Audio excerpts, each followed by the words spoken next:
128th Street, it was kind of rough in that block. You had the dope boys. They were selling the dope on the corner, deep inside the block. We were in the middle of the block. We had to, we didn't have the crack game on Smash, but we made our little mark in that block. But that block was more a dope game. There was a cat named Luther, had a real funky dress code, wore a lot of funky colors. He had it on lock when it came to the crack game in the block. We did our thing, but it was like the little league. It wasn't really doing it big. I was there for a minute, but then it got a little too intense with the police interaction, and I said, after that, it's time for me to get out of here, man. Because they were serious. They was trying to shut it down. Yeah, so like I said, it was a little tricky in there, man. What did it for me is one time I went to a bodega around the corner, and one of the police officers, Irish police officer, said, "Red, don't worry about it. We're not gonna mess with you until after the holidays." And when he said that, I said, "Wait, whoa. How does he know my street name?" And like I said before, when a police officer says your street name, trust me, they've already investigated and they know your government name, which means they're leading closer and closer to busting you and putting you in jail. Game over for me. That's too familiar for me. I was like, yo, I'm getting out of here. That was the end of my time at 128th Street. Yeah, 129th Street was a different experience. That was where I worked for a Jamaican man down the stairs that was adjacent to Jehovah's Witness, which was crazy. How are you selling marijuana next to Jehovah's Witness, Kingdom Hall?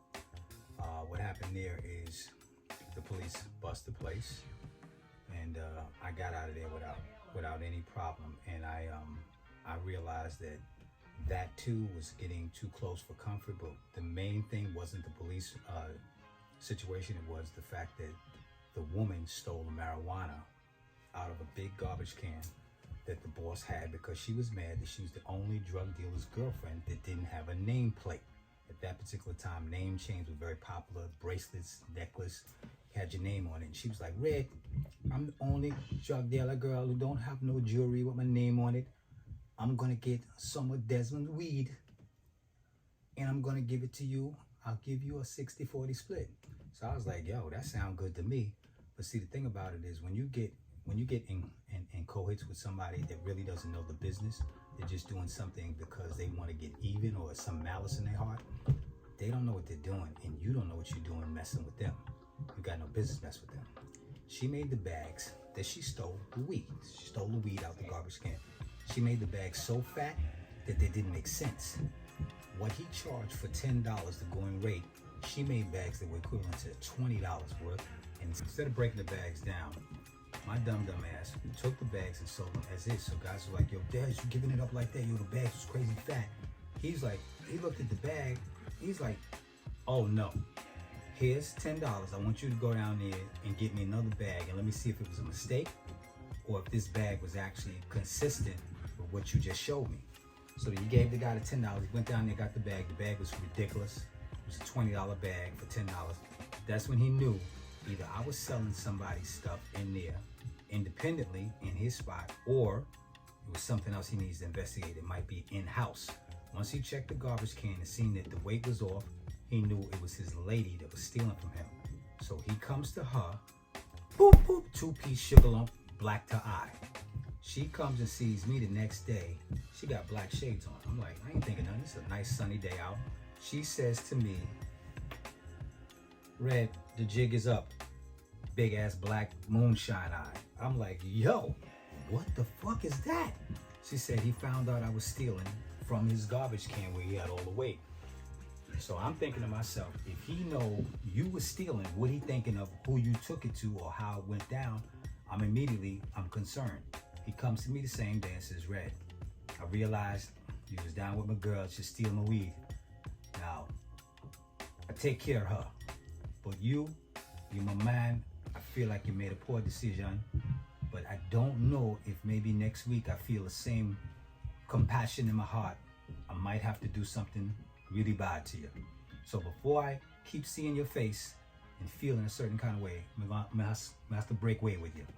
And I said, "Yo, first of all, I apologize for even letting her convince me to do what she did and taking part in that. But I appreciate you being man enough to come to me and tell me that you might have a certain kind of feeling that would be detrimental to my health. So I left, quit, started hanging around 131st Street. That was a whole different ball game, how that went down. That's when life changed for me. So when we get to 131st Street, man, basically I'm in the block. We playing ball. We balling hard every day, staying in shape, practicing our craft. And at nighttime, we got the boom box, listening to Hey Love, Delphonics, Dramatics, old school, drinking a little champagne in the cups. Something smooth, talking. My man Gino turns around and he says to me, yo, I want to try something out, man. You know, I want to try something out. I want to step away from the dope game because the dope game is crazy. You know what I'm saying?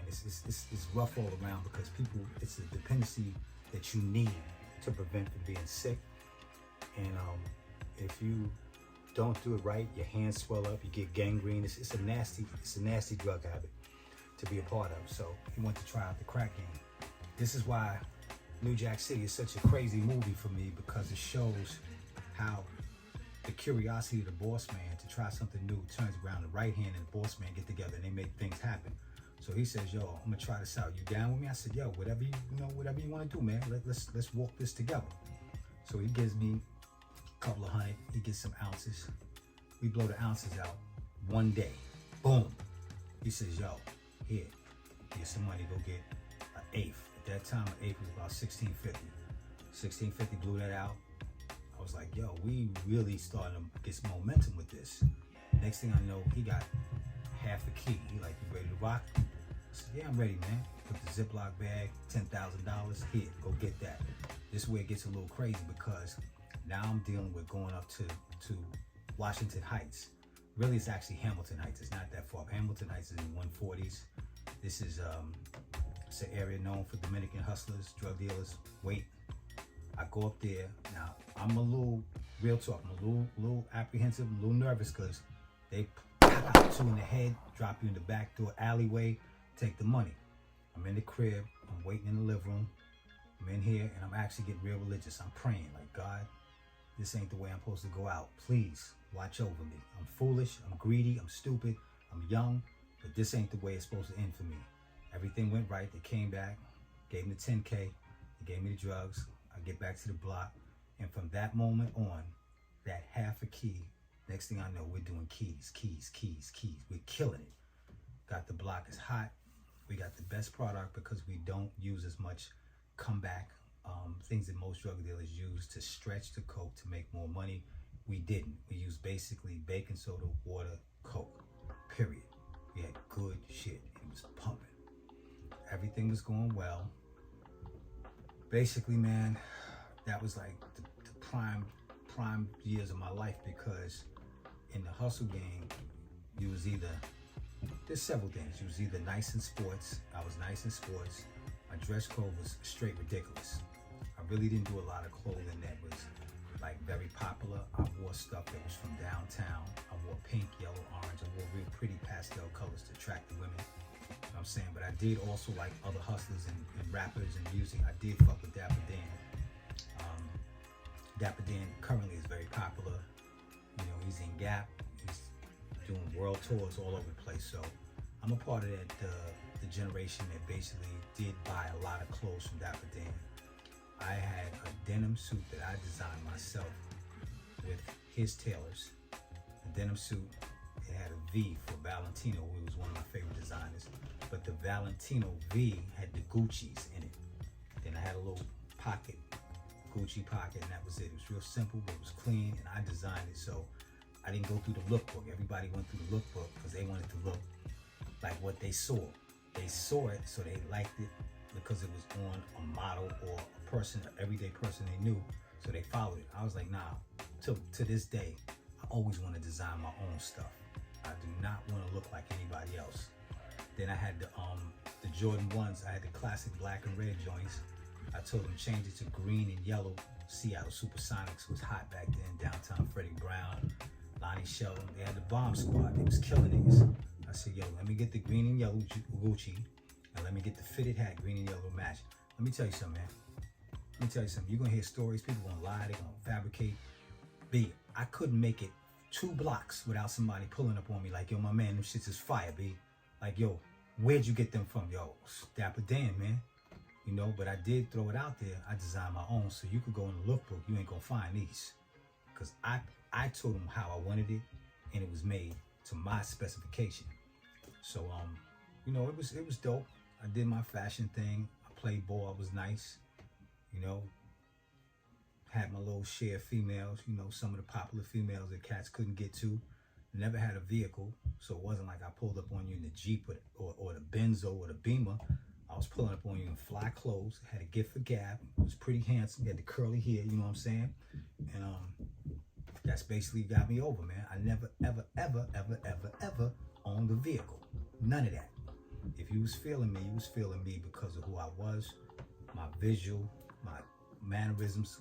Even though I was a little cocky, because life was great, I still had the basic elements of what my mother raised me on, and that was mannerisms. Excuse me, miss. Hello, eye-to-eye contact. And just certain things that was like chivalry. Women like that, and they wasn't used to a hustler being so charismatic, so polite. That played in my favor. So I was a player, and I crushed a lot. Period. Yeah, so basically, you know, it was some real good times. We made some money. Things came to a major halt and crash when one day one of the fellas, Reg, rest in peace, he's no longer here. He took a gallon of paint to the roof, screamed out, "Fuck the police," threw it off the top of the roof. It landed on the top hood of the police officer's car, shattering on impact the entire front glass. They came out the cars undamaged but very pissed off, and they said, if we do not get whoever is responsible for this disrespectful act, we'll be here every 5 minutes. And they kept true to that. It was blue and white cars and detectives every 5 minutes. He destroyed the entire block in one single act of being silly, being irresponsible. So from there, things just got crazy, and I tried to take my show on the road, take it out to New Jersey, Connecticut, and it was a lot to bear. I had some bad times with people that were getting high that I thought were runners being people that were going to, I give the package to them and they take the whole risk of selling. I didn't even know the people I was working with. They'd give me back a package, the money, a violin story, because the package would be a little short. And I'd be like, it's all right, it's cool. But then we had this thing where the entire package was a violin story. And I was like, yo, I can't do this because I'm going to end up killing somebody. So that was the end of my reign at hustling. And that's why I have this tape measure on my neck, because that was the beginning of me going into men's retail. A lot of hustlers don't have a skill set, so they end up doing something that is outside of the realm of what they understand. I've always been about fashion, and that's why I went into retail. And I went through several retail places that I worked for. Some are known, some are no longer here, some are very well known. I.e. example, Nordstrom, Westchester Mall, Sims, no longer around, department store. Everything I've ever done is around men's tailored clothing, the lifestyle being corporate America, clothing that's worship, wear to church, wear job interviews, everything, weddings. So I learned my skill set from tailors. I always was over their shoulder asking questions, watching how they did things. And I was so passionate about it that I learned a lot. And then I just started going to fabric stores and reading the signs, touching the fabric, learning textiles. And it's taken me to a point where I have people that now want to start brands of bow ties and other things, and I'm definitely going to help them. I do dress for success with kids, the youth. I can't undo what I did, because what I did was basically I was a part of something that's called in the Bible genocide.